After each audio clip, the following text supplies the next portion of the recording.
Hi all, this is Nidhi here. So in my last class children, we were discussing about the production function, short run, long run. In this class, we will discuss about the law of variable proportion. But before that children, you have to understand these three concepts and their relationship. So let us understand these three concepts. Now, we will also understand that how the output varies, that means changes when more of the variable factor is applied on the fixed factor in three different ways. Now, first is the total product, marginal product, average product. Children, it is denoted as a short form TP, MP, AP. Coming to the total product. From the word total itself, you can understand that we are talking about the sum total of the commodity, or you can say goods and services. When a firm is producing output, that means he requires the raw materials. So raw material is the input, and this input the firm is converting into finished good, that is the output. So what firm is doing, that a firm is producing the total output with the help of the given inputs during a given period of time. That is the total product.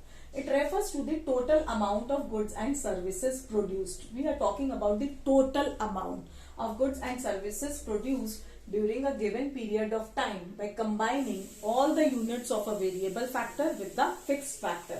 Variable factor children here is the labor, fixed factor is the capital. When you, for example, a firm is producing of fans, so he requires the raw materials, so that means the inputs he require. So input here is the labor and capital. So if you combine 2 units of labor with 2 units of capital, firm can generate 36 fans per day. Firms can produce 36 fans per day. So 36 children here is the total product which a firm is producing with the help of the given inputs, that is labor and capital. Clear children? Suppose one labor is producing 10 units of total output. 2 labor is producing 20 units of total output.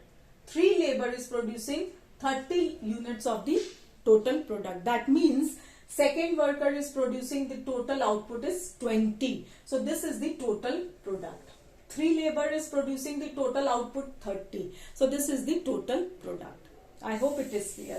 Formula is children, total product is equals to sigma MP. This is the sigma sign. That means the sum of all marginal product of all the units of a variable factor. If you add the marginal product, if you sum all those units, you will get the total product. Total product, other formula is AP into L. If average product is given to you all, you can just calculate the total product from it. Clear? When I will do the table, there you will understand this concept. Till yet it is clear, I hope. Marginal product. Children, word marginal itself means the additional we are talking about. Whenever you employ the additional labor, that means whenever the additional labor is employed, additional output is generating. See the definition. It refers to the change in total product. Change in total product, that means see, resulting from one additional unit of a variable factor, that is labor. When 1 labor is employed, my total product was 10. When 2 labor employed, my total output is produced is 20 units. Now tell me children, what is the change in the total product? When second labor is employed, so what is the change in the total product due to one additional unit of labor employed? The change is the marginal product. That means the gap between the 2 unit is the change. The difference between the 2 unit is the change. 20 minus 10 is 10. So change is of 10 unit. That means second labor generated extra output, that is additional output 10 units. Clear? 3 labor produced 30 units of total output. Now what is the change in total product? Now you tell me. Change is of 30 minus 20 is 10. Change is of 10 units children. Obviously when the third labor employed, that means if I added one more labor, he generated the additional output, that is 10 units. Clear?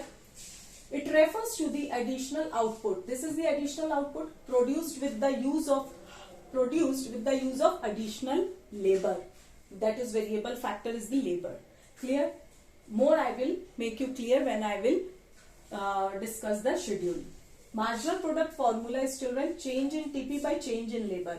See, change in TP is of 10 and change is labor is, this is the labor. So when one labor, you have increased from one labor to two labor. So what is the difference in here of 1 unit of labor? 10 divided by 1 is 10. Now change is 10. Now change in labor is how much? From 2 unit to 3 unit of labor, the change is of 1 unit. So 10 divided by 1 is 10. Clear? So this is the change in the marginal, change in the total product due to additional unit of a variable factor applied. Clear this thing? So just note it down, children. Okay, this formula is also here. MP_nth is equals to TP_n minus TP_n minus 1. So now suppose, children, I am giving you one example. Suppose 10 tailors are there. 10 tailors producing 50 t-shirts per day. Clear? If I add one more labor, that means if 11th tailor has come, he produces 54 t-shirts per day. Now tell me marginal product of the 11th tailor. That means when additional labor is employed, so how much additional output, that means how much additional t-shirt has been taken out, generated. See, formula is TP_n minus TP_n minus 1. Now TP_n is the variable factor, children, here. So MP of 11th, so TP_n, that means you just subtract TP of 10th unit from the 11th unit. 54 minus 50. So 4 t-shirts per day. So marginal product of the 11th tailor is 4 t-shirts per day. That means applied, that means additional labor generated the additional t-shirt 4. This is the marginal product of the 11th tailor. I hope it is clear. Please note it down, children, so that I can proceed with the average product. So children, now coming to the average product. Average product means average, means how much each, that means each labor can produce. Clear? That means we are talking about the each labor. It means how much each labor can produce. It refers to the output per unit. We are talking about the output per unit of the variable factor, or you can write it, it is defined as the output produced by per unit of a variable factor. That means how much one labor can produce. We are talking about the each labor, how much each labor can produce. Average product, children, tells us that on an average how much output per unit of labor can generate. How much, that means how much output per unit of labor can generate. So this is the average product. That means how much each labor can produce. We are talking about the each labor.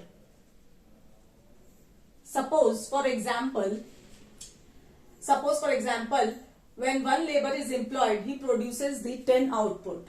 When second labor employed, he produces the 30 output.